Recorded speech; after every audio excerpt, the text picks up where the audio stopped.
Hello everyone, welcome back to my stream. Tonight we are going to read some more lore.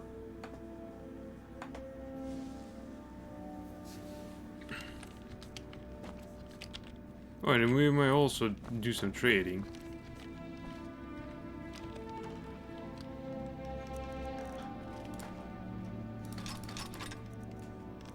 We'll do this because we have yet to wait until somebody joins. Was that brief history of the Empire?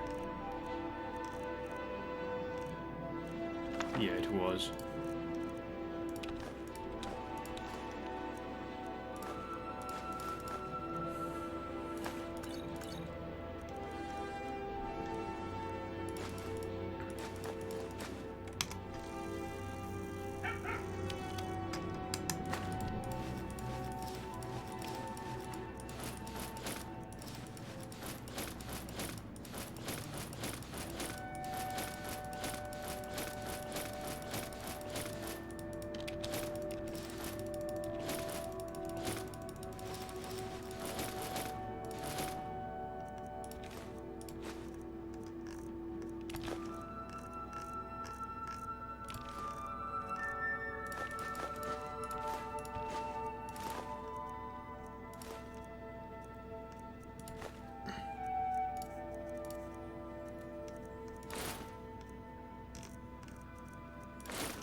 That's better.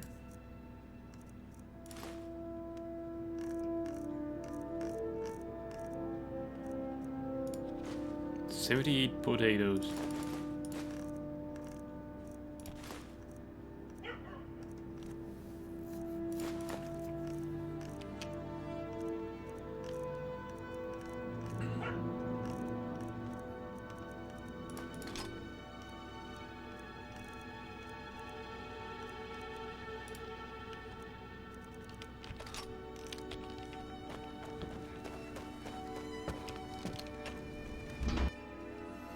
Okay, so the only kingdom we have yet to visit is Falkreath.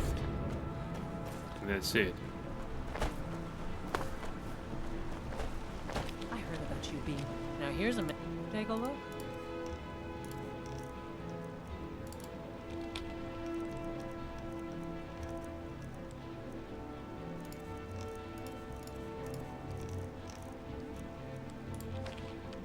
Come back if you need a new ring or necklace. Believe it, everything I've got on display, really.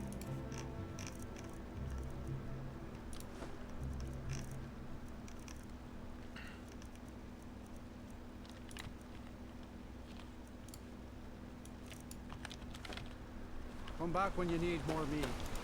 Bring gold.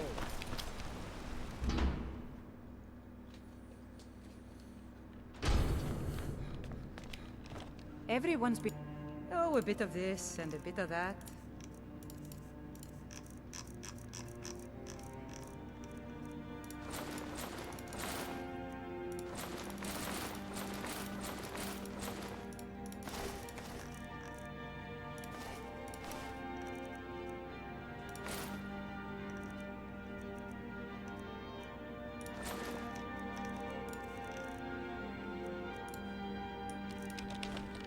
Come back whenever you need something. It's so nice to see that we already have achieved our goal of 6 million pieces of gold.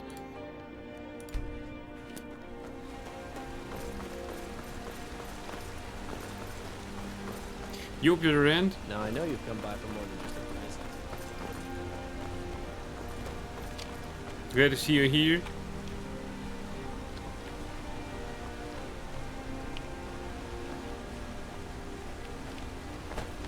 I promise you, I buy much more than simple silver trinkets. Take a look. Oh, I have totally forgot about this guy.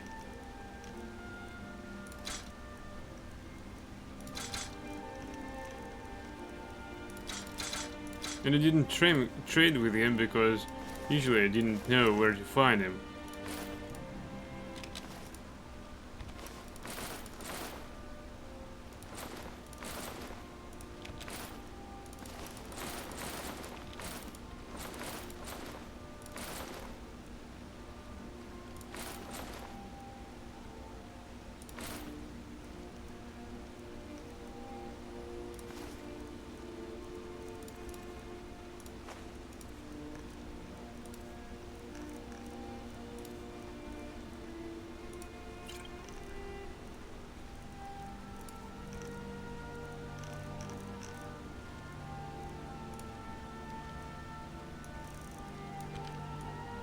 Oops. Only 30. Get back to Riften. Tell Delvin this new arrangement's working out quite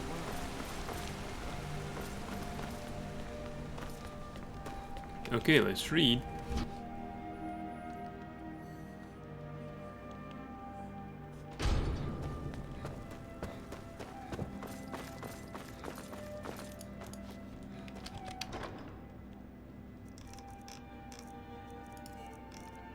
Okay, 2920, Mid-Year, Book 6. Last Year of the First Year by Karlovac Tanway. Second Mid-Year, 2920, Balmora Morrowind. The Imperial Army is gathered to the south, said Caesar. There are 2 weeks' march from Ald Luval and Lake Coronati, heavily armored. Vivek nodded. Ald Luval and its sister city on the other side of the lake, Ald Malak, were strategically important fortresses. He had been expecting a move against them for some time. His captain pulled down a map of southwestern Morrowind from the wall and smoothed it out, fighting a gentle summer sea breeze wafting in from the open window. "They were heavily armored, you say?" asked the captain. "Yes, sir," said Cassier. "They were camped out near Bethel Grey in the Heartland, and I saw nothing but ebony, dwarven, and Daedric armor, fine weaponry, and siege equipment." "How about spellcasters and boats?" asked Vivek. "A horde of battle mages," replied Cassier, "but no boats. As heavily armored as they are, it will take them at least 2 weeks, like you said, to get from Bethel Grey to Lake Coronati." Vivek studied the map carefully. "They'd be dragged down in the bogs if they then tried to circle around to Aldmarak from the north, so they must be planning to cross the straits here and take Aldluval. Then they'd proceed around the lake to the east and take Aldmarak from the south. They'll be vulnerable along the straits," said the captain, "provided we strike when they are more than halfway across and can't retreat back to the Heartland." "Your intelligence has once again served us well," said Vivek, smiling to Cassier. "We'll beat back the Imperial aggressors yet again." Third Mid-Year, 2920, Bethel Grey, Cyrodiil. "Will you be returning back this way after your victory?" asked Lord Bethel. Prince Juilek barely paid the man any attention. He was focused on the army packing its camp. It was a cool morning in the forest, but there were no clouds. All the makings of a hot afternoon march, particularly in such heavy armor. "If we return shortly, it will be because of defeat," said the prince. He could see down in the meadow the potentate Versailles paying his lordship steward for the use of the village's food, wine and horse. An army was an expensive thing for Sardis. "My prince," said Lord Bethel with concern, "is your army beginning a march due east? That will just lead you to the shores of Lake Coronati. You'll want to go southeast to get to the straits."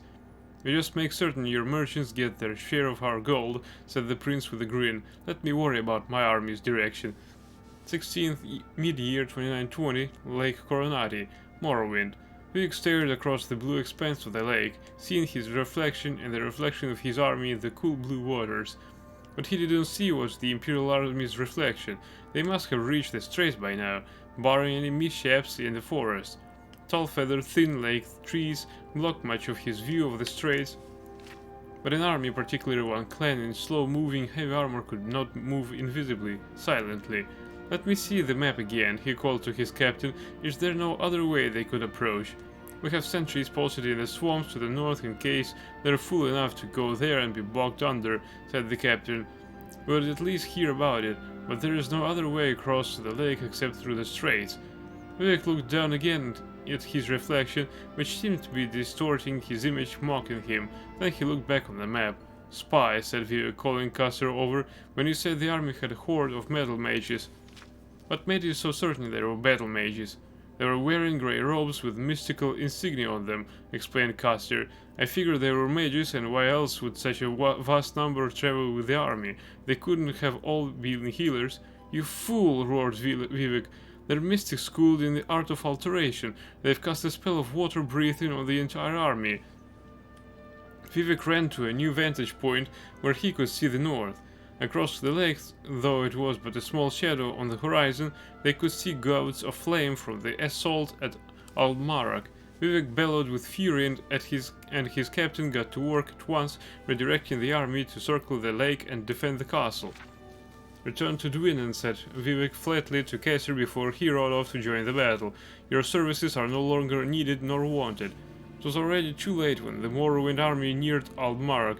It had been taken by the Imperial army. 19 mid-year 2920, the Imperial city, Cyrodiil. The potentate arrived in the Imperial city amid great fanfare, the streets lined with men and women cheering him as the symbol of the taking of Aldmark. Truth be told, a greater number would have turned out had the prince returned, and the Versailles Duché knew it. Still, it pleased him to no end.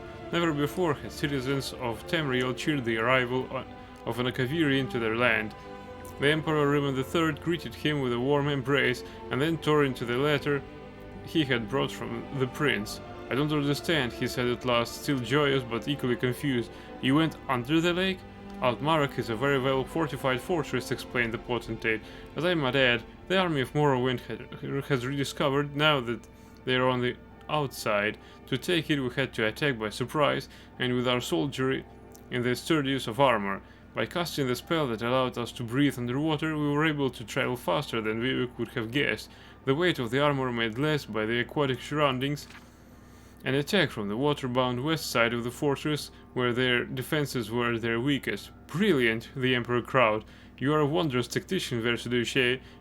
If your fathers had been as good at this as you are, Tamriel would be a Akaviri domain. The potentate had not planned to take credit for Prince Juliek's design, but on the Emperor's reference to his people's fiasco of an invasion 216 years ago, he made up his mind. He smiled modestly and soaked up the praise.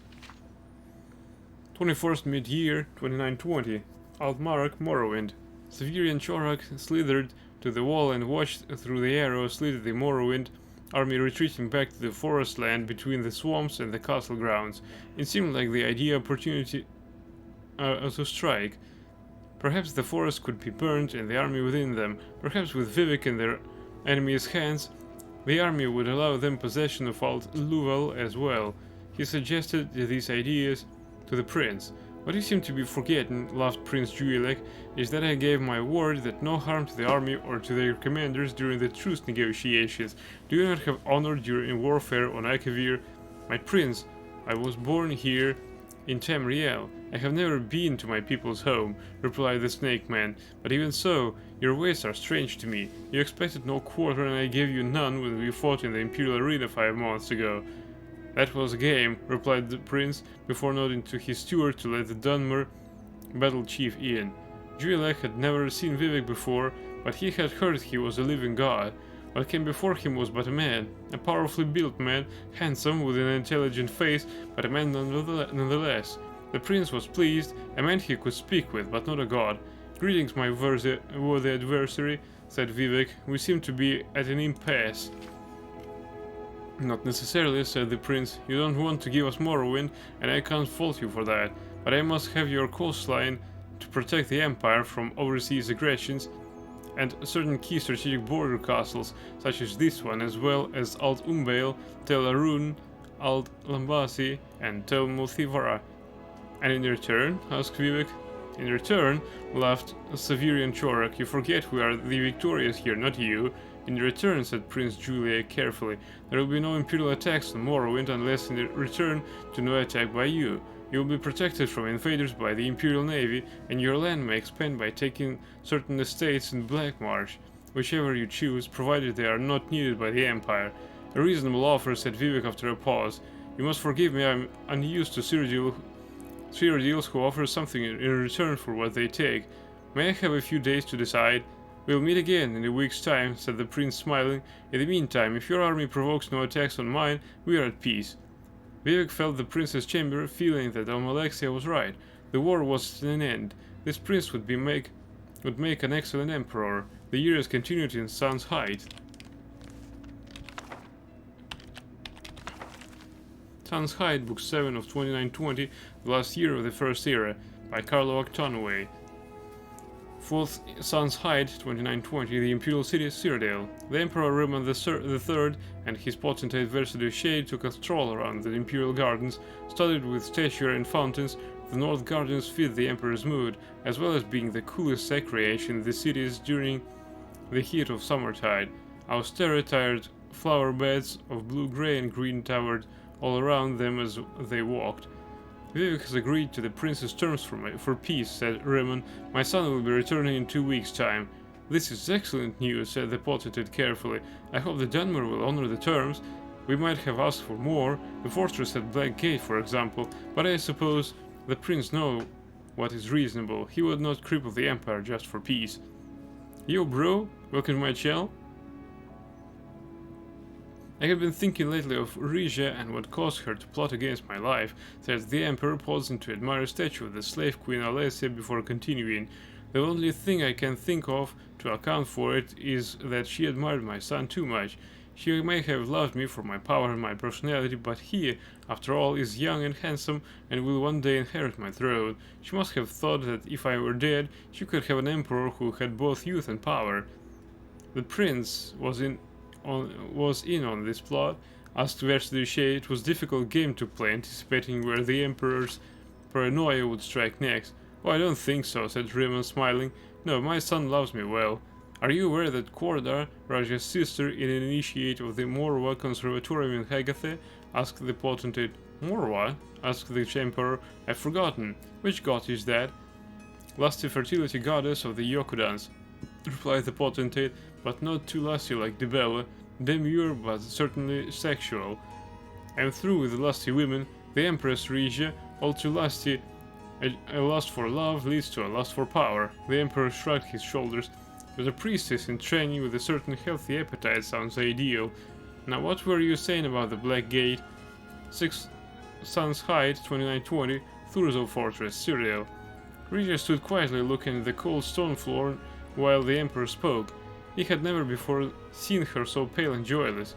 She might at least be pleased that she was being freed, being returned to her homeland. Why, if she left now, she could be in Hammerfell by the Merchants' Festival. Nothing he said seemed to register any reaction from her. A month and a half stay in Thurzo Fortress seemed to have killed her spirit. I was thinking, said the Emperor at last, of having your younger sister Cora up to the palace for a time. I think she would prefer it over the conservatorium in Hegathe, don't you? Reaction at last. Regia looked at the Emperor with animal hatred, flinging herself at him in a rage. Her fingernails had grown long since her imprisonment, and she raked them across his face, into his eyes. He howled with pain, and his guards pulled her off, pummeling her with blows from the back of their swords until she was knocked unconscious. A healer was called at once, but the Emperor Raymond III had lost his right eye. 23rd Sun's Height, 2920, Balmora, Morrowind. Vivek pulled himself from the water, feeling the heat of the day washed from his skin, taking a towel from one of his servants. Sothasil watched his old friend from the balcony. It looks like you've picked up a few more scars since I last saw you, said the sorcerer. Azura granted that. I have no more for a while, laughed Vivek. When did you arrive? A little over an hour ago, said Sothasil, walking down the stairs to the water's edge. I thought I was coming to end a war, but it seems you've done it without me. Yes, 80 years is long enough for a ceaseless battle, replied Vivek, embracing Sothasil. We made concessions, but so did they. When the old emperor is dead, we may be entering a golden age. Prince Juilek is very wise for his age. Where is Alexia? Collecting the Duke of Mournhold. They should be here tomorrow afternoon. The men were distracted at a sight from around the corner of the palace. A rider was approaching through the town, heading for the front steps. It was evident that the woman had been riding hard for some time. They met her in the study, where she burst in, breathing hard. We have been betrayed, she gasped. The Imperial Army has sieged the Black Gate. 24th Sun's Height, 2920, Balmora, Morrowind. It was the first time in 17 years that the 3 members of the Morrowind Tribunal had met in the same place since Sothasil had left for Artaeum. All 3 wished that the circumstances of their reunion were different. From what I've learned, while the prince was returning to Cyrodiil to the south, a second Imperial army came down from the north, said Vivek to his stony-faced compatriots. It is reasonable to assume Juliak didn't know about the attack, but neither would it be unreasonable to suppose that he planned on being a distraction while the Emperor launched the attack on the Black Gate, said Sothasil. This must be considered a break with the truce. Where's the Duke of Mournhold? Asked Vivek. I would hear his thoughts on the matter. He is meeting with the Night Mother in Tel Arun. said Almalexia quietly. I told him to wait until he had spoken with you, but he said that the matter had waited long enough. He would involve the Morag Tong in outside affairs? Vivek shook his head and looked to Sothasil. Please, do what you can. Assassination will only move us backwards. This matter must be settled with diplomacy or battle. 25th Sun's Height, 2920, Tel Arun, Morrowind. The Night Mother met Sothasil in her salon, lit only by the moon. She was cruelly beautiful, dressed in a simple silk black robe, lounging across her divan. With a gesture she dismissed her red-cloaked guards and offered the sorcerer some wine. You've only just missed your friend, the Duke, she whispered. He was very unhappy, but I think you will solve his problem for him. Did he hire the Morag Tong to assassinate the Emperor? Asked Sothasil. You're straightforward, aren't you? That's good. I love plain-speaking men. It saves so much time. Of course, I can discuss with you the Duke and I talked about, she smiled. It would be bad for business. What if I were to offer you an equal amount of gold for you not to assassinate the Emperor? The Morag Tong murders for the glory of Mephala and for profit, she said, speaking to her glass of wine, but not merely kill. That would be sacrilege. Once the Duke's gold has arrived in 3 days' time, we'll do our end of the business, and I'm afraid he would not dream of entertaining a counter-offer. Though we are a business as well as a religious order, we do not bow to supply and demand, Sothasil. 27th Height, 2920, the Inner Sea, Morrowind. Sothasil had been watching the waters for 2 days now, waiting for a particular vessel, and now he saw it. A heavy ship with a flag of Mournhold. The sorcerer took the air and intercepted it before it reached harbor. A cowl of flame erupted over his figure, disguising his voice and form into that of a Daedra. Abandon your ship, he bellowed, if you would not sink with it.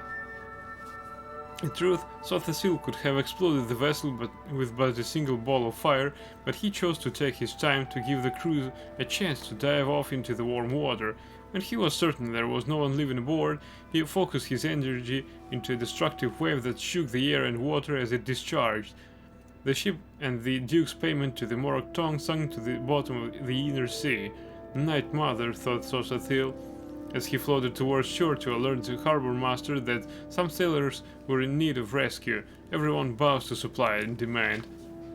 The year is continued in the last seed.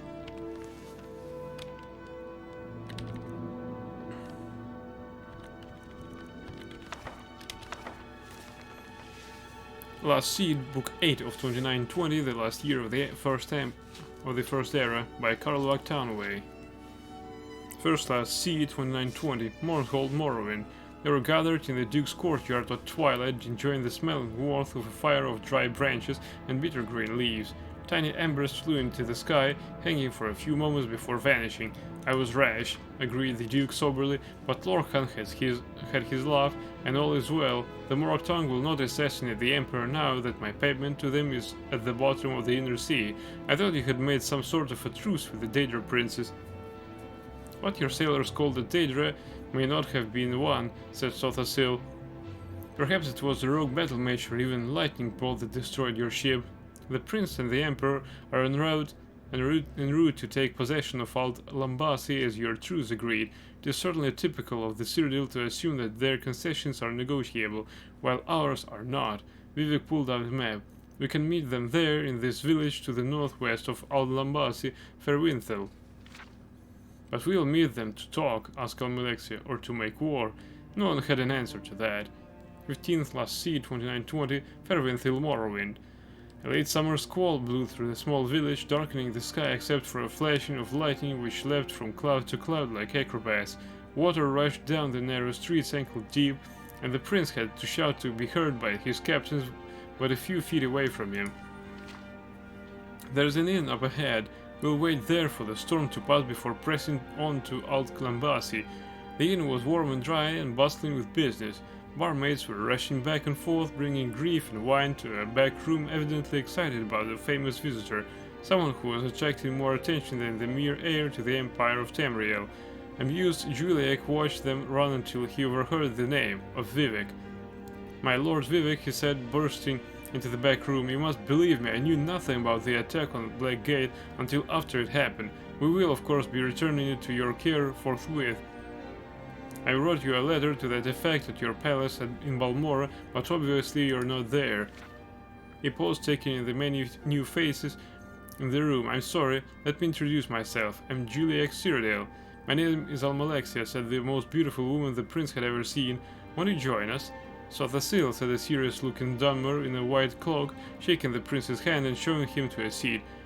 Indorol Brindisi Dorum, Duke Prince of Mournhold, said the massively built man next to him as he sat down. I recognize that the events of the last month suggest at best that the Imperial Army is not under my control, said the prince after ordering some wine. This is true.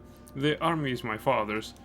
I understood that the Emperor was going to be coming to Aldlambasi as well, said Almalexia. Officially he is, said the prince cautiously. Unofficially he's still back in the Imperial City. He's met with an unfortunate accident. He glanced at the Duke quickly before looking at the prince. An accident? It's fine, said the prince quickly. He'll live, but it looks like he'll lose an eye. It was an altercation that has nothing to do with the war. The only good news is that while he recovers, I have the use of his seal.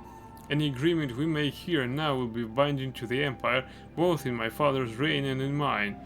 Then let's start agreeing, smiled Almalexia. 16th last scene, 2920, Rothnaga, Cyrodiil. The tiny hamlet of Rothnaga greeted Cassir with its colorful houses perched on a promontory overlooking the stretch of the Rothgarian mountain plain and high rock beyond. Had he been in a better mood, the sight would have been breathtaking. As it was, he could only think that in practical terms, a small village like this would be meager provisions for himself and his horse.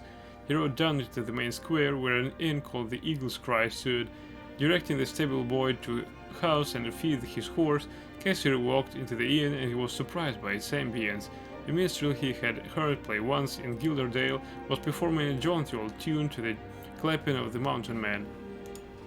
Such forced merriment was not what Cassir wanted at that moment. A glum Dunmer woman was seated at the only table far from the noise, so he took his drink there and sat down without invitation. It was only when he did so that he noticed that she was holding a newborn baby. I've just come from Morrowind, he said rather awkwardly, lowering his voice. I've been fighting for Vivek and the Duke of Mournhold against the Imperial Army. A traitor to my people, I guess you'd call me. I'm also a traitor to my people, said the woman, holding up her hand, which was scarred with a branded symbol. It means that I can never go back to my homeland. Well, you're not thinking of staying here, are you? Laughed Cassir. It's certainly quaint, but some wintertide there's going to be snow up to your eyelashes. It's no place for a new baby. What is her name? Bosriel. It means beauty of the forest. Where are you going? Dwynn, on the Bay of High Rock. You're welcome to join me. I could use the company. He held out his hand. Cassir Whitley. Turala, said the woman after a pause. She was going to use her family's name first, as a tradition, but she realized that it was no longer her name. I would love to accompany you. Thank you. 19th last seed, 2920, Aldlambasi, Morrowind. 5 men and 2 women stood in the silence of the great room of the castle. The only sound the scroll of quill on parchment and the gentle tapping of rain on the large picture window. As the prince set the seal of Cyrodiil on the document, the peace was made official. The Duke of Mournhold broke out in a roar of delight, ordering wine brought in to commemorate the end of 80 years of war. Only Sothasil stood apart from the group. His face betrayed no emotion. Those who knew him best knew he did not believe in endings or beginnings, but in the continuous cycle, of which this was but a small part. My prince, said the castle steward, unhappy at breaking the celebration. There is a messenger here from your mother, the Empress. He asked to see your father, but as he did not arrive, Juilek excused himself and went to speak with the messenger. The Empress does not live in the Imperial City, asked Vivek. No, said Almalexia, shaking her head sadly. Her husband had imprisoned her in Black Marsh, fearing that she was plotting a revolution against him. She is extremely wealthy and has powerful allies in the Western Colovian estates, so he could not marry another or have been executed. They've been at an impasse for the last 17 years since Juilek was a child. The prince returned. A few minutes later, his face betrayed his anxiety, though he took troubles to hide it. My mother needs me, he said simply. I'm afraid I must leave at once. If I may have a copy of the treaty, I will bring it with me to show the Empress the good we have done today, and then I will carry it on to the Imperial City so it may be made official. Prince Juilek left with the fond farewells of the three of Morrowind. As they watched him ride out into the rain-swept night south towards Blackmarsh, Vivek said, "Tamriel will be much healed when he has this throne." 31st Last Seed, 2920, Dorsa Pass, Blackmarsh. The moon was rising over the desolate quarry, steaming with swamp gas from a particularly hot summer as the prince and his two-guard escort rode out of the forest. The massive piles of earth and dung had been piled high in antiquity by some primitive, long-dead tribe of Blackmarsh, hoping to keep out some evil from the north. Evidently, the evil had broken through at Dorsa Pass. The large crack in the sad, lonely rampart had stretched for miles. The black twisted trees that grew on the barrier cast strange shadows down like a net tangling. The prince's mind was on his mother's cryptic letter, hinting at the threat of an invasion. He could not, of course, tell the Dunmer about it, at the very least until he knew more and had notified his father. After all, the letter was meant for him. It was its urgent tone that made him decide to go directly to Gideon. The Empress had also warned him about the hand of former slaves who attacked caravans going into Dorsa Pass. She advised him to be certain to make his imperial shield visible so they would know he was not one of the hated Dunmer slavers. Upon riding into the tall weeds that flooded through the pass like a noxious river, the prince ordered that his shield be displayed. "You can see why the slaves use this," said the prince's captain. "It's an excellent location for an ambush." Juilek nodded his head, but his thoughts were elsewhere. What threat of invasion could the Empress have discovered? Were the Akaviri on the seas again? If so, how could his mother from her sailing castle Geovest know of it? A rustle in the weeds and a single sharp human cry behind him interrupted his ponderings. Turning around, the prince discovered that he was alone. His escort had vanished. The prince peered over the stretch of the moonlit sea of grass, which waved in almost hypnotic patterns to the ebb and flow of the night wind billowing through the pass. It was impossible to tell if a struggling soldier was beneath this system of vibrations, a dying horse behind another. A high whistling wind drowned out any sound the victims of the ambush might be making. Juilek drew his sword and thought about what to do, his mind willing his heart not to panic. He was closer to the exit of the pass than the entrance. Whatever had slain his escort must have been behind him. If he rode fast enough, perhaps he could outrun it. Spurring his horse to gallop, he charged for the hills ahead, framed by the mighty black piles of dirt. When he was thrown, it had happened so suddenly he was hurtling forward before he was truly conscious of the fact. He landed several yards beyond where his horse had fallen, breaking his shoulder and his back on impact. A numbness washed over him as he stared at his poor, dying steed, its belly sliced open by one of several spears jutting up just below the surface of the grass.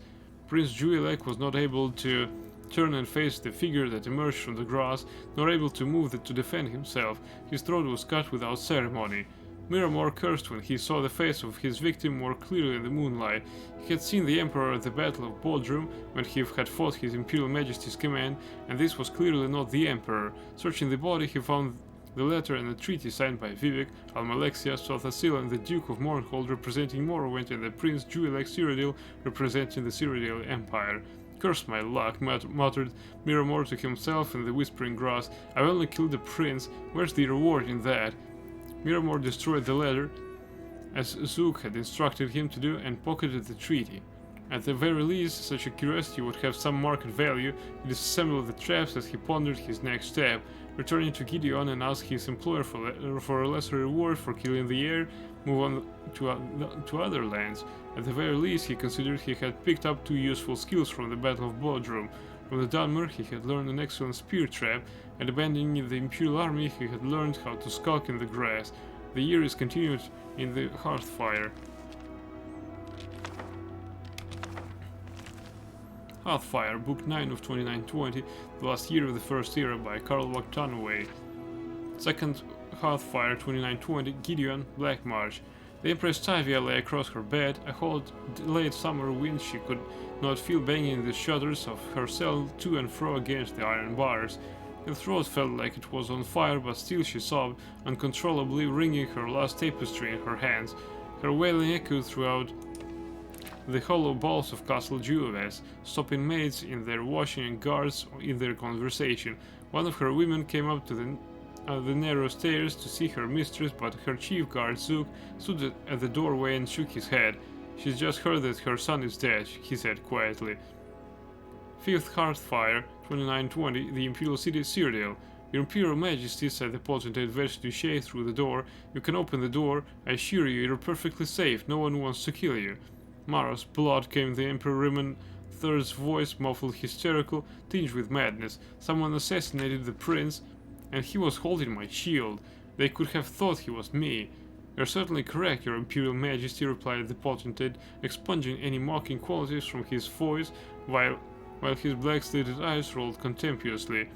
"We must find and punish the evildoer responsible for your son's death, but we cannot do it without you. You must be brave for your empire." There was no reply. "At the very least, come out and sign the order for Lady Regia's execution," called the potentate. "Let us dispose of the one traitor and assassin we know of." A brief pause, and then the sound of furniture scraping across the floor. Rimmon opened the door just a crack, but the potentate could see his angry, fearful face and the terrible amount of ripped tissue that used to be his right eye. Despite the best healers in the Empire, it was still a ghastly souvenir of the Lady Regia's work in Thurzo Fortress. "Hand me the order," signed the Emperor snarled. "I'll sign it with pleasure." 6th Hearthfire, 2920, Gideon, Cyrodiil. The strange blue glow, the will-o'-the-wisp, a combination, so she'd be told, of swamp gas and spiritual energy, had always frightened Tevye as she looked out her window. Now it seemed strangely comforting. Beyond the bog lay the city of Gideon. It was funny, she thought, that she had never stepped foot in its streets, though she had watched it every day for 17 years.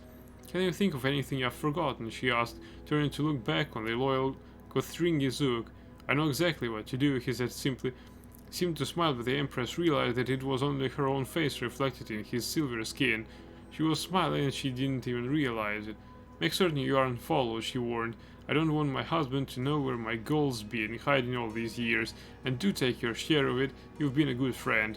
The Empress Tavia stepped forward and dropped from sight into the mist.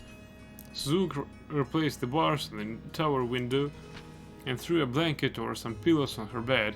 With any luck, they would not discover her body on the lawn until morning, at which time he hoped to be halfway to Morrowind. 9th Hearthfire, 2920, Phrygia's High Rock.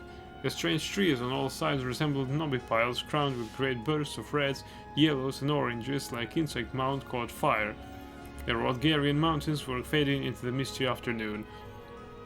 Turala marveled at the sight, so alien, so different from Morrowind, as she plodded the horse forward into an open pasture. Behind her, head nodding against his chest, Cassir slept, cradling Bosrael. For a moment, Turala considered jumping the low-painted fence that crossed the field, but she thought better of it. Let Cassir sleep for a few more hours before giving him the reins. As the horse passed into the field, Turala saw the small greenhouse on the next hill, half hidden in the forest.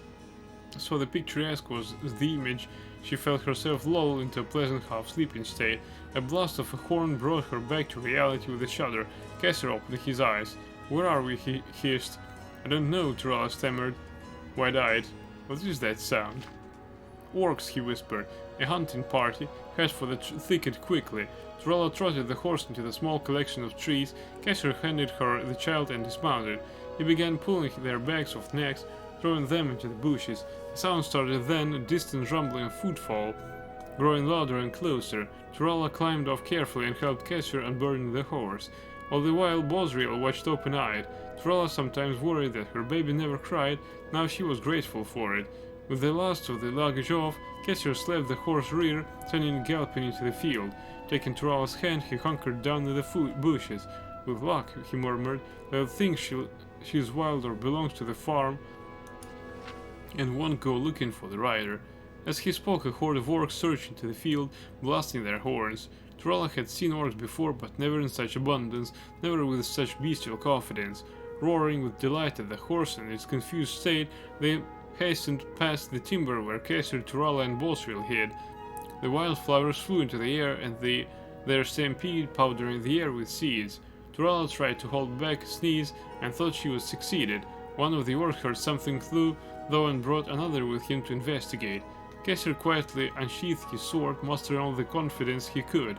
His skills, such as they were in spying, not combat, but he vowed to protect Turala and her babe for as long as he could. Perhaps he would slay these two, he reasoned, but not before they cried out and brought the rest of the horde. Suddenly something visible swept through the bushes like a wind. The orcs flew backwards, falling dead on their backs. Turala turned and saw a wrinkled crone with bright red hair emerge from a nearby bush. "I thought you were going to bring him right to me," she whispered, smiling. "Best come with me." The three followed the old woman through a deep crevice of bramble bushes, ran through the field toward the house on the hill.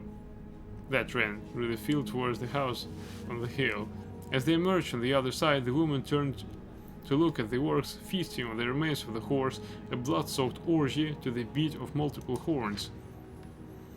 "That horse yours?" she asked. When Kesser nodded, she laughed loudly. "That's rich meat, that is. Those monsters will have bellyaches and flatulence in the morning. Serves them right." "Shouldn't we keep moving?" whispered Turala, unnerved by the woman's laughter. "They won't come up here," she grinned, looking at Bosriel, who smiled back. "They're too afraid of us." Turala turned to Kesser, who shook his head. "Witches, am I correct in assuming that this is old Barbin's farm, the home of this Skeffington coven?" "You are, pet." The old woman giggled girlishly, pleased to be so infamous.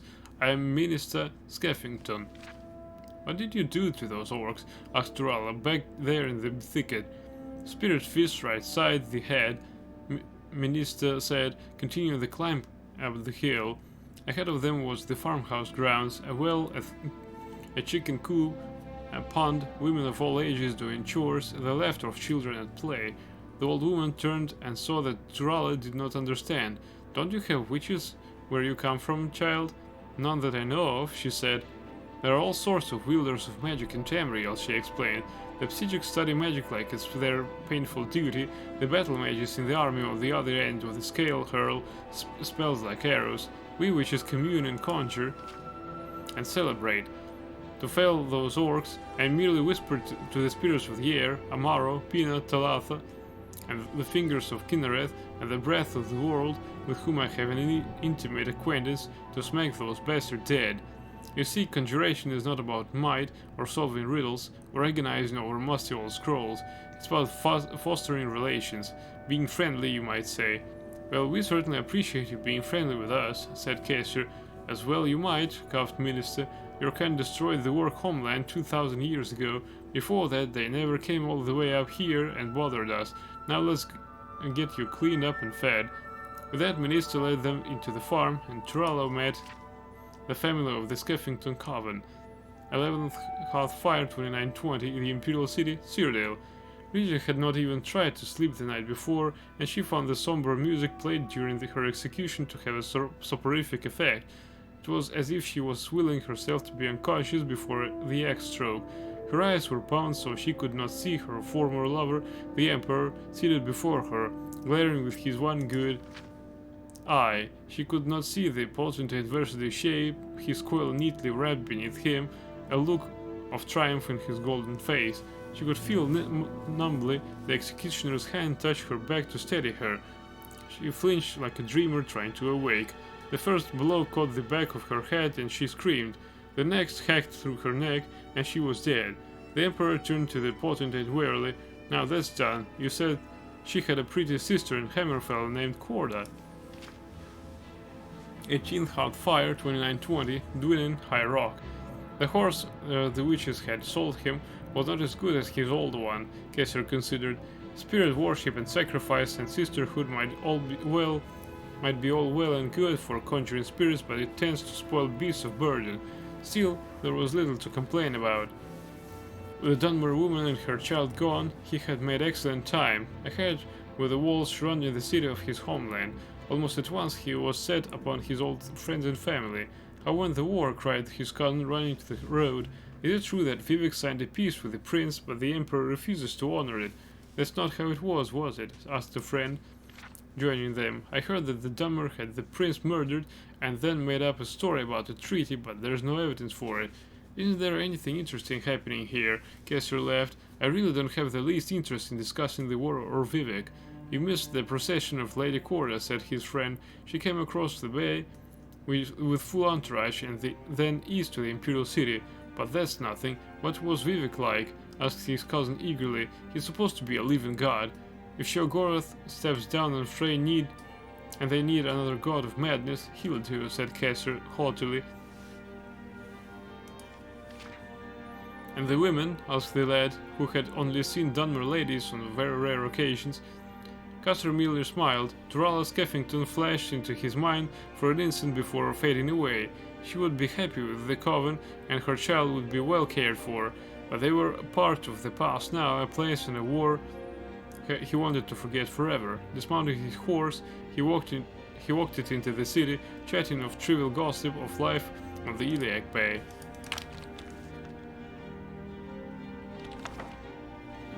There is no line for the continuation in Volume 10. Frostfall, Book 10 of 2920, the last year of the First Era, by Karlwag Tanway. 10th Frostfall 2920. Frigga's High Rock. The creature before them blinked, senseless, its eyes glazed, mouth opening and closing as if relearning its function. A thin glob of saliva burbled down between its fangs and hung suspended. Turala had never seen anything of its kind before, reptilian and massive, portioned its hind legs like a man. Ministera applauded enthusiastically. My child, she crowed, you have come so far in so short a time. What were you thinking when you summoned this Daedroth? It took Turala a moment to recall whether she was thinking anything at all. She was merely overwhelmed that she had reached out across the fabric of reality into the realm of oblivion and plucked forth this loathsome creature, conjuring it into the world by the power of her mind.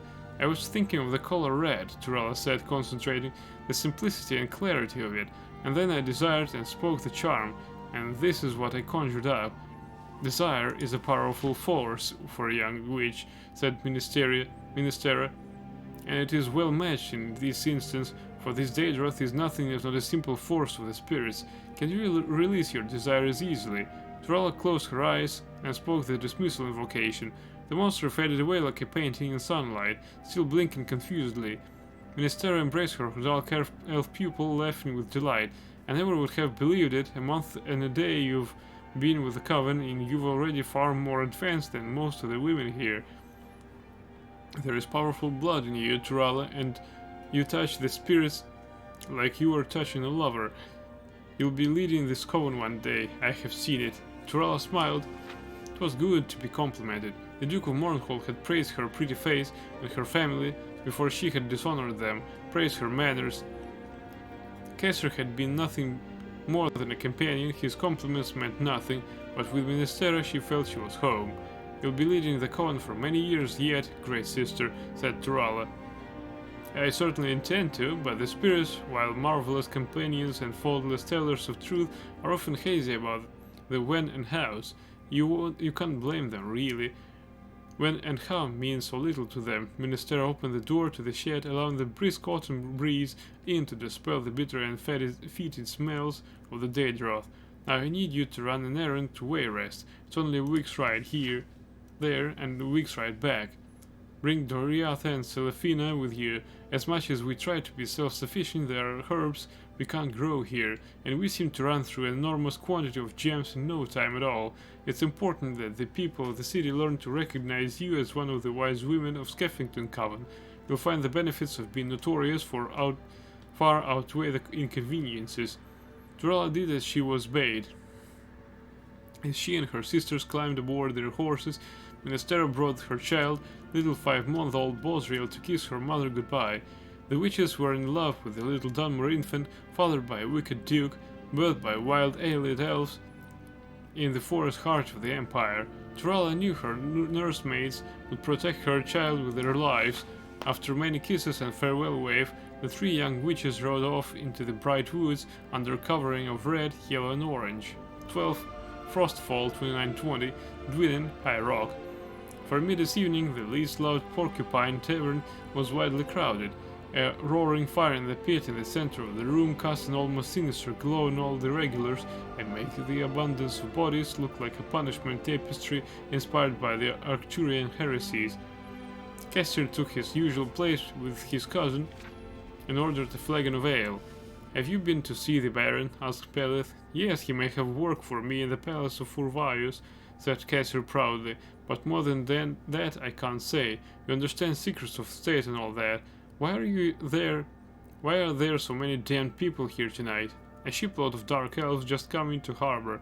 They've come from the war. I was just waiting until you got here to introduce you as another veteran."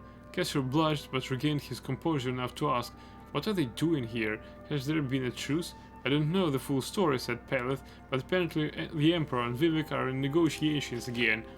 These fellas have investments they were keen to check on, and they figured things on the bay were quiet enough, but the only way we can get the full story is to talk to the chaps." With that, Peleth gripped his cousin's arm and pulled him to the other side of the bar so suddenly Cassier would have had to struggle violently to resist. The Dunmer travelers were spread out across 4 of the tables, laughing with the locals. They were largely amiable young men, well-dressed, befitting merchants, animated in gesture made more extravagant by liquor. "Excuse me," said Peleth, intruding on the conversation. "My shy cousin Cassier was in the war as well, fighting for the living god, Vivek." "The only Cassier I ever heard of," said one of the Dunmer drunkenly, with a wide, friendly smile shaking Cassier's free hand, "was a Cassier Whitley, who Vivek said was the worst spy in history, who lost Almarac due to his bungling intelligence work. For your sake, friend, I hope the two of you were never confused." Cassier smiled and listened as the lout told the story of his failure with bountiful exaggerations, which caused the table to roar with laughter. Several eyes looked his way, but none of the locals sought to explain that the fool of the tale was standing at attention. The eyes that stung the most were his cousin's, the young man who had believed that he had returned to Dwynn a great hero. At some point, certainly, the Baron would hear about it, his idiocy increasing manifold with each retelling. With every fiber in his soul, Cassier cursed the living god Vivek. 21st Frostfall 2920. The Imperial City of Cyrodiil. Corda, in a robe of blinding whiteness, a uniform of the priestess of the Hegathe Morva Conservatorium, arrived in the city just as the first winter storm was passing. The clouds broke with sunlight, and the beauteous teenage Redguard girl appeared in the wide avenue with escort, riding toward the palace. While her sister was tall, thin, angular, and haughty, Corda was a small, round-faced lass with wide brown eyes. The locals were quick to draw comparisons. "Not a month after Lady Regia's execution," muttered a housemaid, peering out the window and winking to her neighbor. "And not a month out of the nunnery neither," the other woman agreed, reveling in the scandal. "This one's in for a ride. Her sister weren't no innocent, and look where she ended up." 24th Frostfall 2920. Dwynen, High Rock. Cassier stood on the harbor and watched the early sleet fall on the water. It was a pity, he thought, that he was prone to seasickness. There was nothing for him now in Tamriel, to the east or to the west. Vivek's tale of his poor spycraft had spread to taverns everywhere. The Baron of Dwynen had released him from his contract. No doubt they were laughing about him in Daggerfall too, and Dawnstar, Lilmoth, Ribbon, Greenheart, probably in Akavir and Yokuda for that matter. Perhaps it would be best to drop into the waves and sink. The thought, however, did not stay long in his mind. It was not despair that haunted him, but rage, impotent fury that he could not assuage. "Excuse me, sir," said a voice behind him, making him jump. "I'm sorry to disturb you, but I was wondering whether you could recommend an expensive tavern for me to spend the night." It was a young man, a Nord, with a sack over his shoulder. Obviously he had just disembarked from one of the boats. For the first time in weeks, someone was looking at Cassier as something other than a colossal famous idiot. He could not help, black as his mood was, but be friendly. "We've just arrived from Skyrim," asked Cassier. "No, sir, that's where I'm going," said the fellow. "I'm working my way home. I've come up from Sentinel, and before that Stros M'Kai, and before that Uiharth in Valenwood, and before that Artemian Somerset. Welleg's my name." Cassier introduced himself and shook Welleg's hand. "Did you say you came from Artame? Are you a Psijic?" No, sir, not anymore. The fellow shrugged. I was expelled. Do you know anything about summoning Daedra? You see, I want to cast a curse against a particularly powerful person, one might say a living god, and I haven't had any luck. The Baron would want to allow me in his side, but the Baroness has sympathy for me and allowed me the use of their summoning chambers. Cassir spat. I did all the rituals, made sacrifices, but nothing came out of it.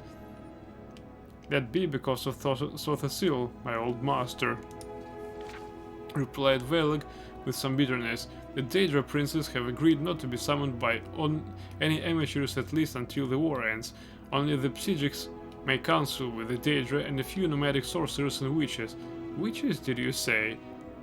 29th Frostfall 2920, Phrygia's High Rock. Pale sunlight flickered behind the mist, bathing the forest as Turala, Doriatha, and Selefina drove their horses on. The ground was met with a thin layer of frost and laden down with goods. It was a slippery way, ever unpaved hills. Turala tried to contain her excitement about coming back to the Coven.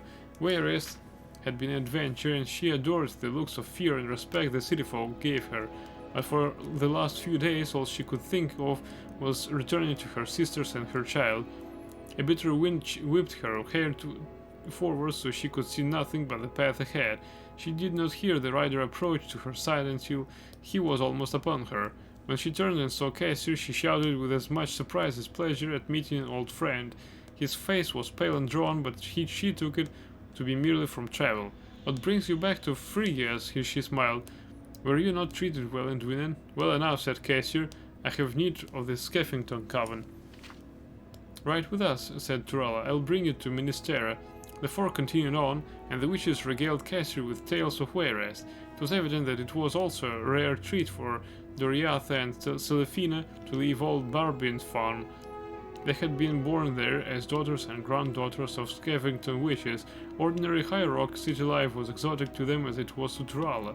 Cassir said little, but smiled and nodded his head, which was encouragement enough. Thankfully, none of the stories they had heard were about his own stupidity, or at the very least they did not tell him.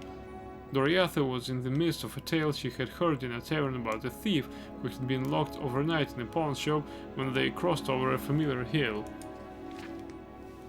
Suddenly she halted in her story. The barn was supposed to be visible, but it was not. The other three followed her gaze into the fog, and a moment later they rode as fast as they could forward towards what was the site of the Skeffington Coven. The fire had long since burned out, nothing but ashes, skeletons, and broken weaponry remained. Cassir recognized at once the signs of an orc raid. The witches fell from their horses, racing through the remains, wailing. Selefina found a tattered, bloody piece of cloth that she recognized from Ministeria's cloak. She held it to her ashen face, sobbing. Turala screamed for Bosriel, but the only reply was the high whistling wind through the ashes. Who did this? She cried, tears streaking down her face. I swear I'll conjure out the very flames of oblivion. What have they done with my baby? I know who did it, said Cassir quietly, dropping from his horse and walking towards her. I've seen these weapons before. I fear I met the very fiends responsible in Dwynn, but I never thought they'd find here. This is the work of assassins hired by the Duke of Mournhold. He paused. The lie came easily. I'd often improvised. What's more, he could tell instantly that she believed it. But resentment over the cruelty of the Duke had shown her had quieted, but never disappeared. One look at her burning eyes told him that she would summon the Daedra and wreak his and her revenge upon Morrowind. And what's more, he knew that listen, and listen they did, for the power that is greater than desire is rage, even rage misplaced.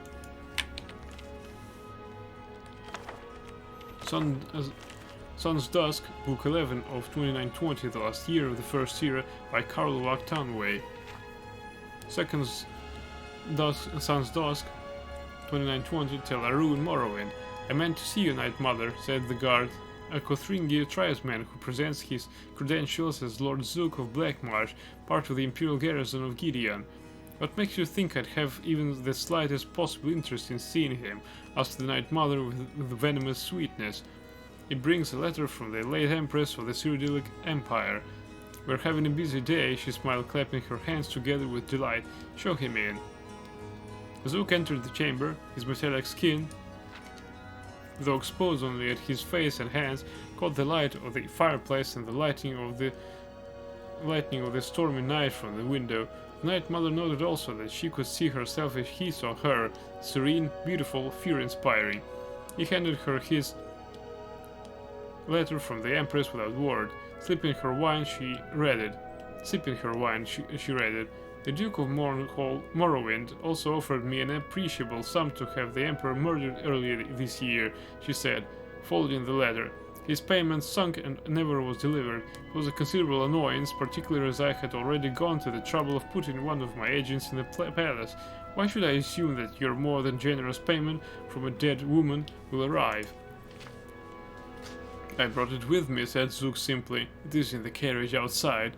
Then bring it in and our business is complete, smiled the Night Mother. The Emperor will be dead by year's end. You may leave the gold with Apolladith, unless you'd care for some wine.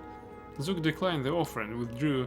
The moment he left the room, Miramore slipped noiselessly back from behind the dark tapestry. The Night Mother offered him a glass of wine and he accepted it. I know that fellow Zook, said Miramore carefully. I didn't know he worked for the old Empress though. Let's talk about you some more, if you don't mind, she said, knowing he would, in fact, not mind. Let me show you my worth, said Miramore. Let me be the one to do the Emperor in. I've already killed his son, and you saw there how well I can hide myself away. Tell me you saw one ripple in the tapestry. The Night Mother smiled. Things were falling into place rather nicely. If you now know how to use a dagger, you will find him at Bodrum, she said, and described to him what he must do. Third Sun's Dusk, 2920, Mournhold, Morrowind. The Duke stared out the window. It was early morning, and for the fourth straight day a red mist hung over the city, flashing lightning. A freakish wind blew through the streets, rippling his flags from the castle battlements, forcing all his people to close their shutters tightly. Something terrible was coming to his land. He was not a greatly learned man, so he knew the signs, so too did his subjects. When will my messengers reach the three? He growled, turning to his castellan. Vivek is far to the north, negotiating the treaty with the Emperor, the man said, his face and voice trembling with fear. Almalexia and Sothasil are in Necrom. Perhaps they can be reached in a few days' time. The Duke nodded. He knew his messengers were fast, but so too was the Hand of Oblivion. Sixth Sun's Dusk, 2920, Bodrum, Morrowind.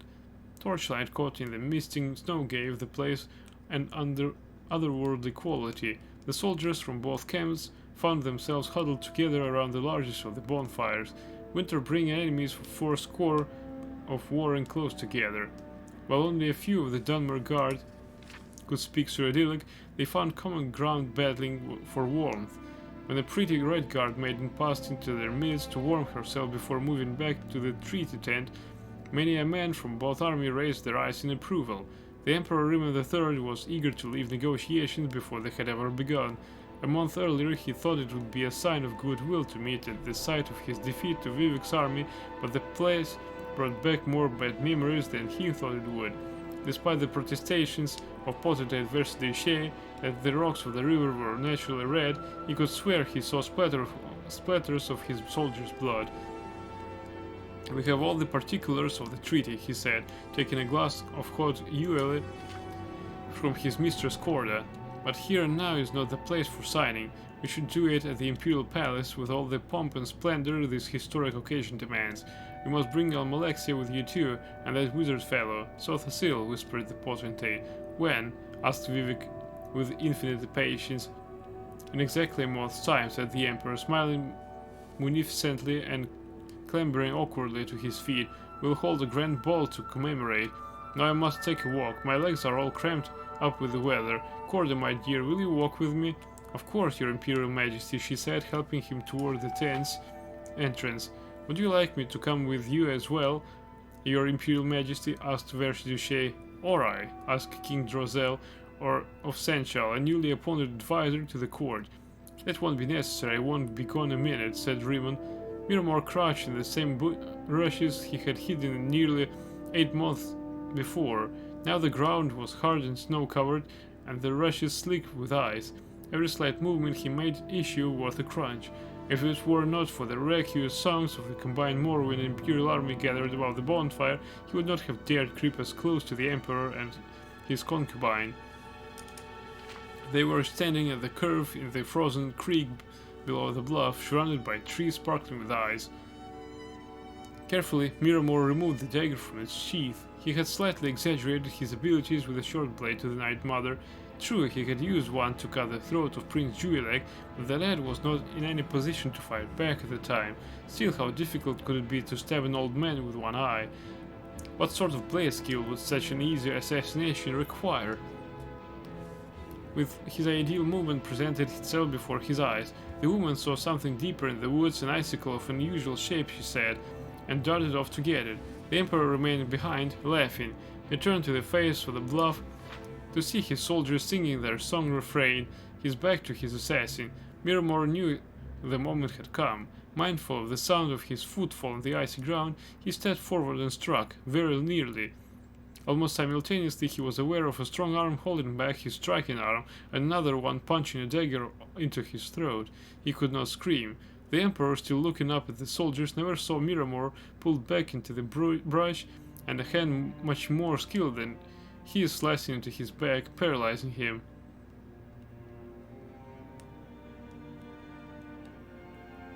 His blood pooling out and already crystallizing on the frozen ground, Miramor watched, dying, as the Emperor and his courtesan returned to join the camp up on the bluff.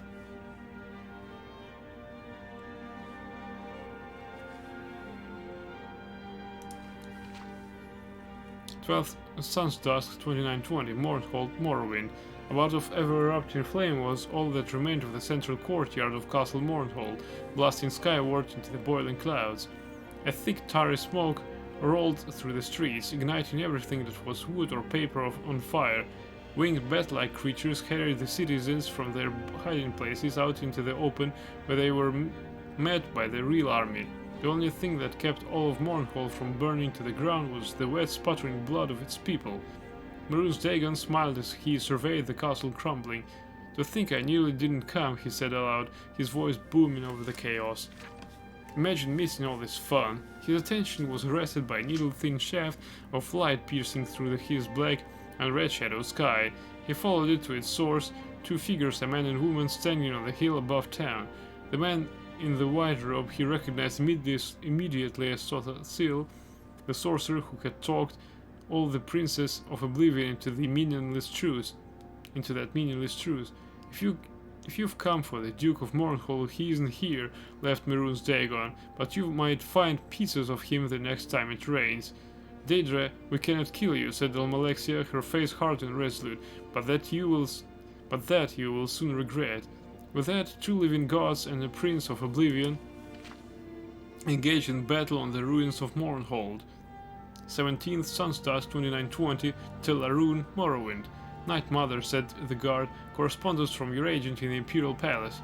Night Mother read the note carefully. The test had been a success. Miramor had been successfully detected and slain. The Emperor was in very unsafe hands. The Night Mother responded immediately. 18th Sun's Dusk 2920, Balmora, Morrowind. Sothasil, face solemn and unreadable, greeted Vivec at the Grand Plaza in front of his palace. Vivec had ridden day and night after hearing about the battle in his tent in Bodrum, crossing mile after mile, cutting through the dangerous ground at Dagath Ur at blinding speed. To the south, during all the course of the voyage, he could see the whirling red clouds and knew that the battle was continuing day after day. In Gnisis he met a messenger from Sothasil, asking him to meet at Balmora. "Where's Almalexia?" "Inside," said Sothasil warily. There was a long, ugly gash running across his jaw. "She's gravely injured, but Mehrunes Dagon will not return from Oblivion for many a moon." Almalexia lay in a bed of silk, tended to by Vivec's own healers. Her face, even her lips, was grey as stone and blood-stained through the gauze of her bandages. Vivec took her cold hand. Almalexia's mouth moved wordlessly. She was dreaming. She was battling Mehrunes Dagon again amid a firestorm. All around her the blackened husk of a castle crumbled, splashing sparks into the night sky. The Daedra's claws dug into her belly, spreading poison through her veins, while Almalexia throttled him. As she sank to the ground beside her defeated foe, she saw that the castle consumed by fire was not Castle Mournhold, it was the Imperial Palace. 24th Sun's Dusk, 2920, the Imperial City Cyrodiil. A winter gale blew over the city, splashing the windows and glass domes of the Imperial Palace. Quivering light rays illuminated the figures within its in surreal patterns. The Emperor barked orders to his staff and preparations for the banquet and ball. This was what he enjoyed best, more than battle. King Drozel was supervising the entertainment, having strong opinions on the matter. The Emperor himself was arranging the details of the dinner: roast knapfish, vegetable marrow, cream soups, buttered hellereg, coscrum, tongue in aspic. Potentate Vashti Sheikh had made a few suggestions of his own, but the tastes of the Akaviri were very peculiar. The Lady Corda accompanied the Emperor to his chamber as night fell. The year is concluded in Evening Star. Whoa. Before the conclusion, I need to sip some of my tea. Be right back.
Alright, here we are again.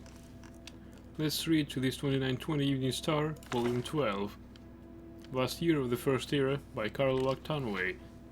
First Sun's Dusk 2920, Balmora, Morrowind. What? Sun's Dusk?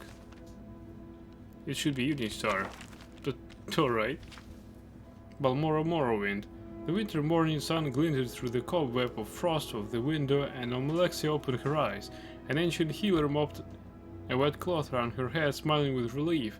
Asleep in the chair next to her bed was Vivek. The healer rushed to a side cabinet and returned with a flagon of water. "How are you feeling, goddess?" asked the healer. "Like I've been asleep for a very long time," said Almalexia. "So you have. 15 days, said the healer, and touched Vivek's arm. "Master, wake up, she speaks." Vivek rose with a start, and seeing Almalexia alive and awake, his face broke into a wide grin. He kissed her forehead and took her hand at last. There was warmth again in her flesh. Almalexia's peaceful repose suddenly snapped. "Sothasil." "He's alive and well," replied Vivek, "working on one of his machines again somewhere. He would have stayed here too, but he realized he could do you more good working that peculiar sorcery of his." The Castellan appeared on the doorway. "Sorry to interrupt you, master, but I wanted to tell you that your fastest messenger left late last night for the Imperial City." "Messenger?" asked Almalexia. "Vivek, what has happened?" "I was to go and sign a truce with the Emperor on the 6th, so I sent him word that it had to be postponed." "You can't do me any good here," said Almalexia, pulling herself with the effort. "But if you don't sign that truce, you'll put Morrowind back to war, maybe for another 80 years. If you leave today with an escort and hurry, perhaps you can get to the Imperial City only a day or two late." "Are you certain you don't need me here?" asked Vivek. "I know that Morrowind needs you more." 6 Sun's Dusk 2920, the Imperial City, Cyrodiil. The Emperor Ribbon III sat on his throne, surveying the audience chamber. It was a spectacular sight. Silver ribbons dangled from the rafters, burning cauldrons of sweet herbs simmered in every corner. Piandoni and Swallowtail sweeping through the air, singing their songs. When the torches were lit and servants began fanning, the room would be transfigured into a shimmering fantasy land. You could smell the kitchen already, spices and roasts. The potentate Versailles and his son, Severian Chorak, slithered into the room, both bedecked in the headdress and jewelry of the Tsaeski. There was no smile on their golden face, but there seldom was one. The Emperor still greeted his trusted advisor with his enthusiasm. "This ought to impress those savage dark elves," he laughed. "When are they supposed to arrive?" "A messenger's just arrived from Vivek," said the potentate solemnly. "I think it would be best if your Imperial Majesty met him alone." The Emperor lost his laughter, but nodded to his servants to withdraw. The door then opened, and the Lady Corda walked into the room with a parchment in her hand. She shut the door behind her, but did not look up to meet the Emperor's face. "The messenger gave his letters to my mistress," said Remen, incredulous, rising to take the note. "That's a highly unorthodox way of delivering a message, but the message itself is very orthodox," said Corda, looking up into his one good eye. With a single blinding motion, she brought the letter up under the Emperor's chin. His eyes widened and blood poured down the blank parchment. Blank, that is, except for a small black mark, the sign of the Morag tongue. It fell to the floor, revealing the small dagger hidden behind it, which she knew now twisted, severing his throat to the bone. The Emperor collapsed to the floor, gasping soundlessly. "How long do you need?" asked Severian Chorak. 5 minutes, said Corda, wiping the blood from her hands. "If you can give me 10, though, I'll be doubly grateful." "Very well," said the potentate to Corda's back as she raced from the audience chamber. "She ought to have been in a Kaviri. The way the girl handles a blade is truly remarkable. I must go and establish our alibi," said Severian Chorak, disappearing behind one of the secret passages that only the Emperor's most trusted knew about. "Do you remember close to a year ago, your Imperial Majesty?" The potentate smiled, looking down at the dying man. "When you told me to remember, you Kaviri have a lot of showy moves, but if just one of our strikes come through, it's all over for you. I remember that, you see." The Emperor spat up blood and somehow said the word, "Snake." "I am a snake, your Imperial Majesty, inside and out. But I didn't lie. There was a messenger from Vivek. It seems he'll be a little late in arriving. The potentate shrugged before disappearing behind the secret passage. Don't worry yourself, I'm sure the food won't go bad. The Emperor of Tamriel died in a pool of his own blood in his empty audience chamber decorated for a grand ball. But he was found by his bodyguard 15 minutes later. Corda was nowhere to be found. 8th Sun's Dusk 2920, Carsuvio, Cyrodiil. Lord Glavius, apologizing profusely for the quality of the road through the forest, was the first emissary to greet Vivek and his escort as they arrived. A string of burning globes decorated the leafless trees surrounding the villa, bobbing in the gentle but frigid night breeze. From within, Vivek could smell the simple feast and a high sad melody. It was a traditional Akaviri wintertide carol.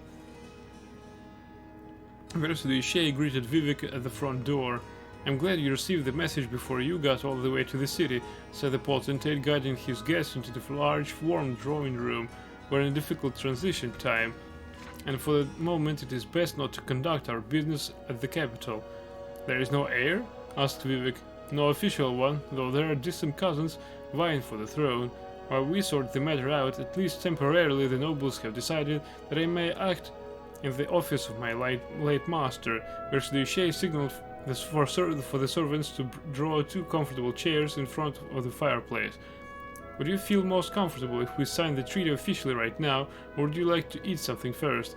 You intend to honor the Emperor's treaty? And intend to do everything as the Emperor, said the potentate. 14th Sun's Dusk, 2920, Tel Aruhn, Morrowind. Corda, dusted from the road, flew into the Night Mother's arms. For a moment they stayed locked together, the Night Mother stroking her daughter's hair, kissing her forehead. Finally she reached into her sleeve and handed Corda a letter. What is it? Asked Corda. A letter from the potentate expressing his delight at your expertise, replied the Night Mother. He's promised to send us payment, but I've already sent him back a reply. The late Empress paid us enough for her husband's death. Mephala would not have us be greedy beyond our needs. He should not be paid twice for the same murder, so it is written. They killed Risha, my sister, said Corda quietly, and so it should be that you struck the blow. Where I'll go now? Whenever any of our holy workers become too famous to continue the crusade, we send them to an island called Vulnora. It's not more than a month's voyage by boat, and I've arranged for a delightful estate for your sanctuary. The Night Mother kissed the girl's tears. You meet many friends there, and I know you will find peace and happiness at last, my child. 19th Sundusk 2920, Mournhold, Morrowind. Almalexia surveyed the rebuilding of the town. The spirit of the citizens was truly inspirational, she thought, as she walked among the skeletons of new buildings standing in the blackened, shattered remains of the old. Even the plant fire showed a remarkable resilience. There was life yet in the blasted remains of the cumber and rhubarb shrubs that once lined the main avenue. She could feel the pulse. Come springtide, green would bolt through the black. The Duke's heir, a lad of considerable intelligence and sturdy Dunmer courage, was coming down from the north to take his father's place. The land would do more than survive, it would strengthen and expand. She felt the future much more strongly than she saw the present. Of all the things she was most certain of, she knew that Mournhold was forever home to at least one goddess. 22nd Sun's Dusk, 2920, the Imperial City, Cyrodiil. The Cyrodiil line is dead, announced the potentate to the crowd gathered beneath the speaker's balcony of the Imperial Palace, but the Empire lives. The distant relatives of our beloved Emperor have been judged unworthy of the throne by the trusted nobility who advised His Imperial Majesty throughout his long and illustrious reign. It has been decided that as an impartial and faithful friend of Raymond III, I'll have the responsibility of continuing on in his name. The Akaviri paused, allowing his words to echo and translate into the ears of the populace. They merely stared up at him in silence. The rain had washed through the streets of the city, but the sun for a brief time appeared to be offering a respite from the winter storms. I want to make it clear that I'm not talking the title Emperor, he continued. I have been and will continue to be potentate Versailles Shay, an alien welcomed kindly to your shores. It will be my duty to protect and adopt my adopted homeland, and I pledge to work tirelessly as this task until someone more worthy takes the burden from me. As my first act, I declare that In commemoration of this historical moment, beginning on the 1st of Morning Star, we will enter year 1 of the Second Era as time will be reckoned. Thus, we mourn the loss of our imperial family and look forward to the future. Only one man clapped at these words. King Drozel of Senchal truly believed that this would be the finest thing to happen to Tamriel history. Of course, he was quite mad. 31st Sun's Dusk, 2920, Ebonheart, Morrowind. In the smoky catacombs beneath the city where Sothasil forged the future with his arcane clockwork apparatus, something unforeseen happened. An oily bubble seeped from a long trusted gear and popped immediately. The wizard's attention was drawn to it and to the chain that tiny action triggered. A pipe shifted half an inch to the left, a thread skipped, a coil rewound itself and began spinning in a counter direction. A piston that had been thrusting left-right for millennia suddenly began shifting right-left. Nothing broke, but everything changed. It can't be fixed now, said the sorcerer quietly. He looked up through a crack in the ceiling in the night sky. It was midnight. The Second Era, the Age of Chaos, had begun. Yeah, this is exactly... Wait, the camera is malfunctioning right now.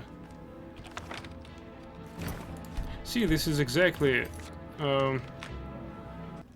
what's wrong with this lore. Is because the Emperor's line was severed.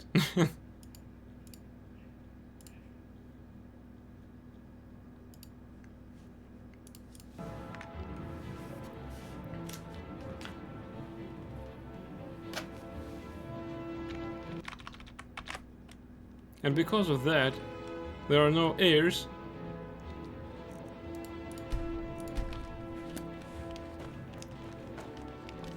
And nobody to stop the Oblivion Crisis, right? At the start of the Second Era.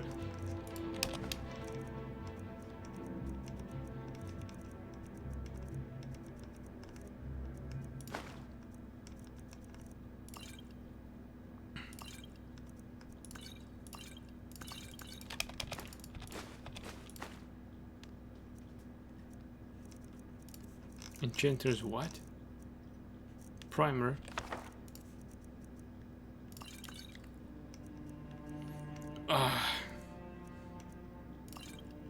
This was by far the most educational line of lore of the Elder Scrolls, but the most contradictory.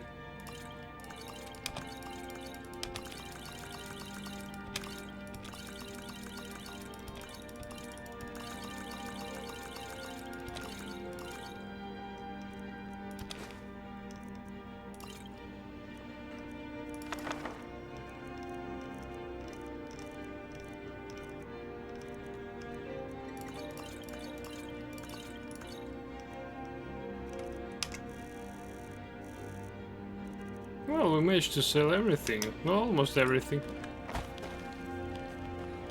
Everything else that is left to sell is now in my inventory. Let's go and sell some.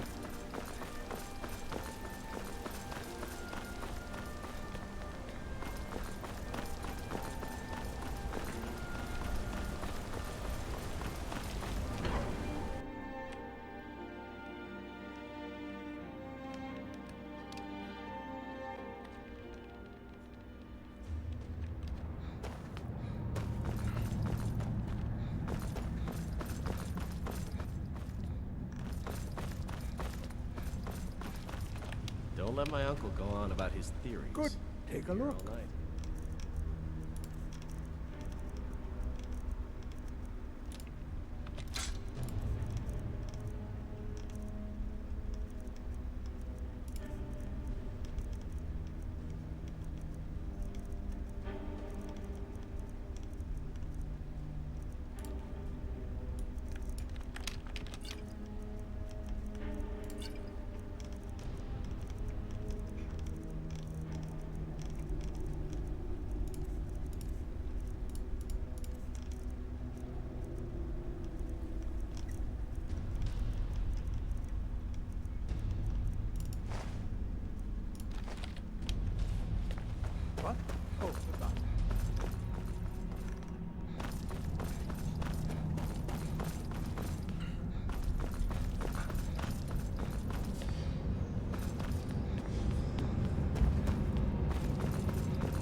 I'm the Jarl's personal blacksmith.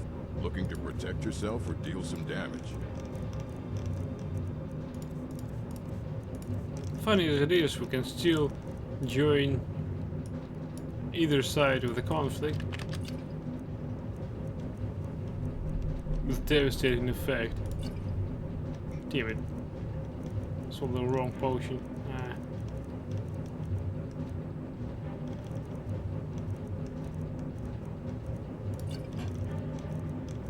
Why suddenly he has worse prices?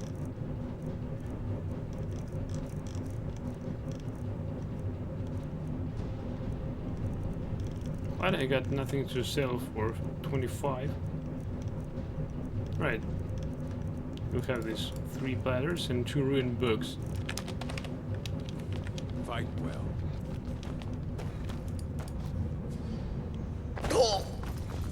That was painful. Wait, what happens to my camera?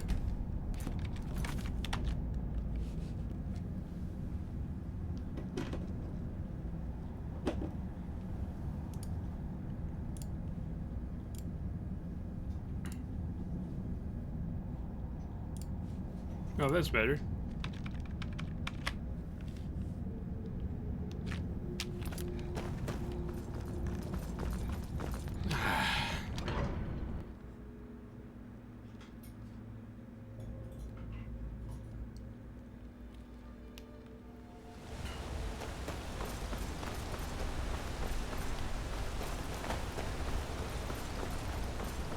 Oops, that's in the wrong door.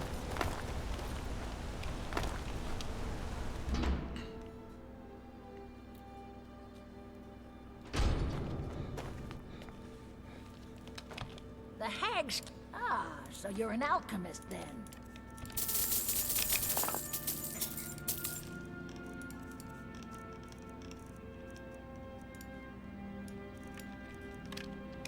Whoa, that was a nice trade.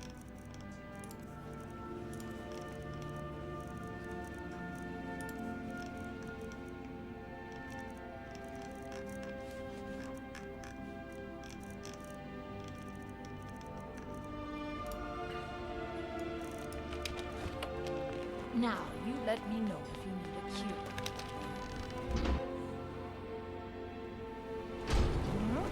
a cure. So funny when she goes out. May your weapons be sharp. Blades, helmets, pretty much anything to suit your needs.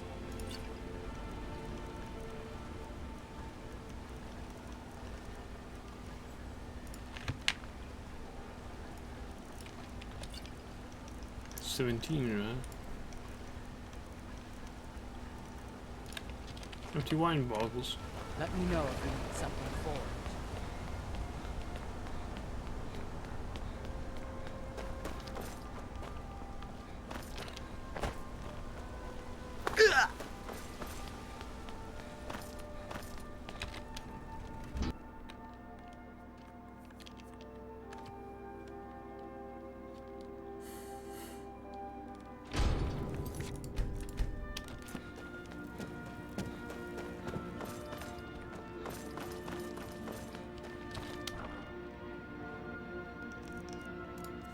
Right, 1,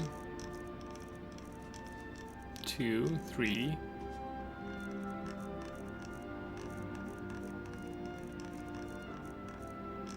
All right.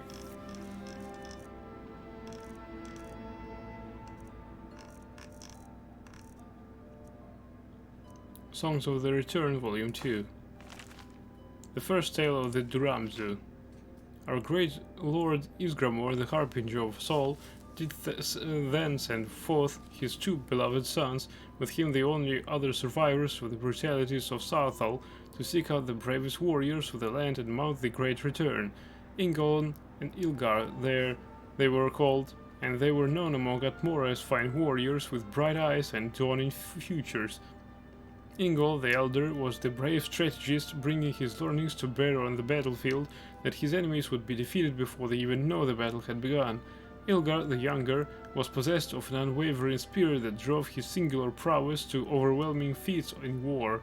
Together, the mind and the arm, they were capable of sowing destruction most throughout and thorough and glorious to any foe who stood before them. Before they parted ways to gather their crews, the two clasped arms and necks in the old fashion and left at the heavens for their stories to come.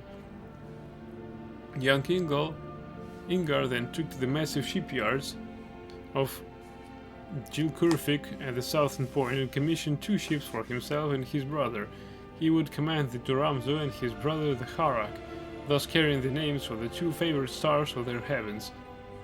The shipmaker's spirits had been suitably filled with Isgramor's tales of the savage elves, and they set about to birth ships that befit their noble homeland. Arrangements having been made, Ilgar set forth to academies of honored soldiers, seeking out his most trusted friends and advisors to join him on the venture of their return. By now the stories of the new land to the south were spreaded before him, and the mere emergence of his presence was enough to cause the finest warriors to lay down their present undertakings and follow him. So he was able to call his side the great shield sisters Froa and Grosta, who thought and spoke as one, and they brought with them the wise war teacher Adrimg, who first taught them to dance among the blades. She in turn mustered all the students at her command, whose names were not yet made, but some of whom would one day be known: Hermesker, who threw his shield, Urlach, who breathed fire, Rameth the Greater, Merkilian Ramth, and the far-sighted Uke, who would see the first of many dawns. Damn it.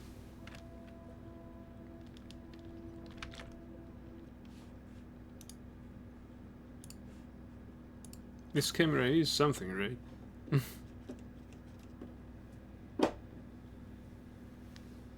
Let's see how it works now. Oh yes, it works. Good.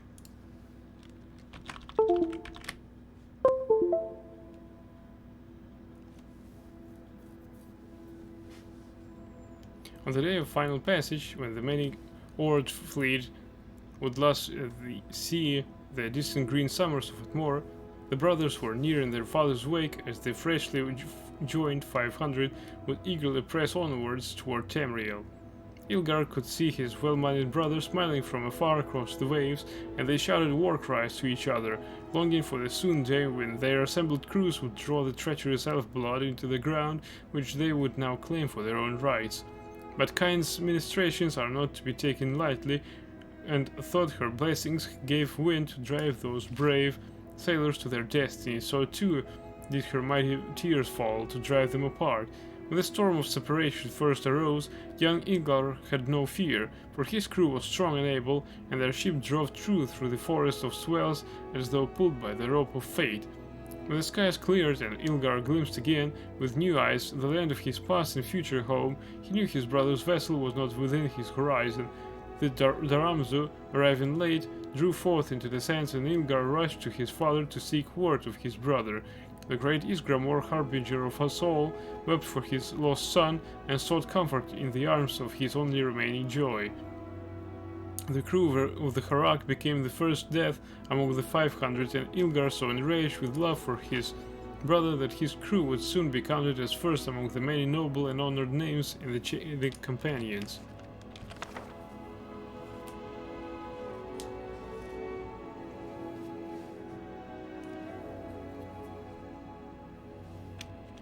Songs of the Return, Volume 7. The Tale of the Jorvaskr. When at last the rightful claim of Sarthel had been retaken, driving the murderous elves back to their lofty cities, did great Isgramor turn and let loose the fearsome war cry that echoed across all the oceans. The 500 who yet stood joined in the ovation for the victory and the lament for their fallen peers. It was said to be heard on the distant and chilling green shores of Atmora, and the ancestors knew their time had come to cross the seas. As the reverberations echoed out and drowned to silence, all looked to Isgramor, who bore the blessed Uthrad for his next commandment. With his lungs that bellowed forth the fury of humanity, he bade them to continue their march, and that the devious Mer might know the terror they had brought on themselves with their trickery. Go forth, he roared, into the belly of this new land, drive the wretched from their palaces of idleness, oblige them to squalor and toil, that they would see their betrayals as they all sin against our kind, give no quarter, show no kindness, for they would not give nor show you the same. Our great forebear gave this order as he did not yet understand the prophecy of the twin snakes, that he would be fated to die before seeing the true destiny of his line. Hearing this, the circle of captains gathered each their crews unto themselves. From here they decreed we will go forth, that each ship's band make its own way, seeking their face to the open sun. A night spent in feasting, the oath of the companions was sworn anew, with each of the 500, so they still named their court in honor of the shields that were broken at Southall, swearing to act as shield brother and shield sister to any of the Atmoran line were their fates to ever again entwine. As the red hands of dawn stretched from the east, so broke the 500 companions of Ysgramor, setting about their journeys, sailing now across the land with waves of stone and crests of trees flowing under their footed hulls. The first to break from the grounded fleet was the crew of the Jorvaskr, who had been informed of Ysgramor's closest friends. Their captain was known as Jeek of the River, so called by the Harbinger himself from their youths past in glory. When assembling their glistening hull, he sought out the labors of Menro and Menwi, who now bore the native timbers across this new land of Tamriel. Among their fiercest were Tisnal, who was twice named, and Tur, his twin and shield brother, whose girth was never spoken of to his face. There were others too in their band, Maxim the Walker, Brunel, who fought with his offhand, and Eus the Smiler. These and others were sworn to Jeek, and they pushed forth into the shadows where yet the sun had not reached. Southwards they went, by beast and by foot. Elves they found, though none remained to tell what those battles entailed. The numbers of the Jorvaskr never faltered, so shrewd were they in battle, with minds as sharp as their blades.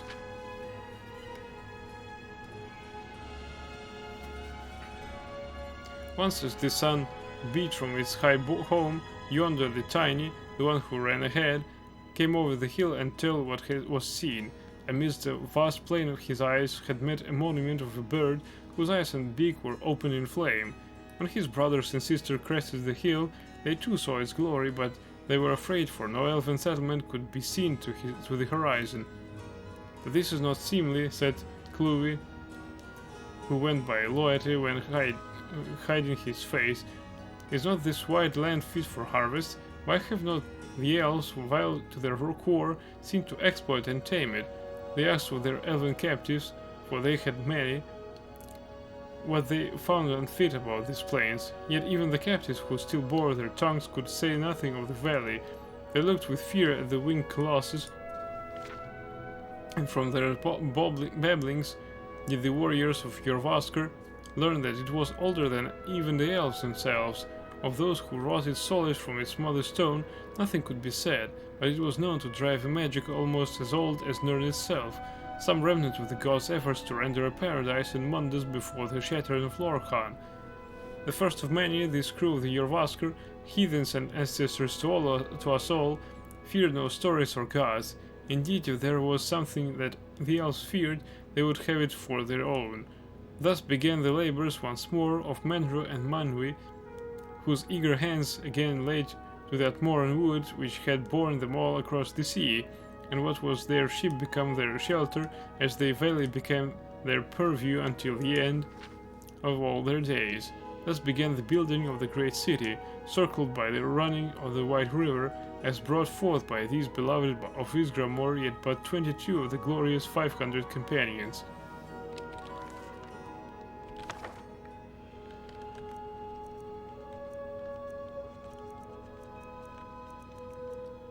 Alright.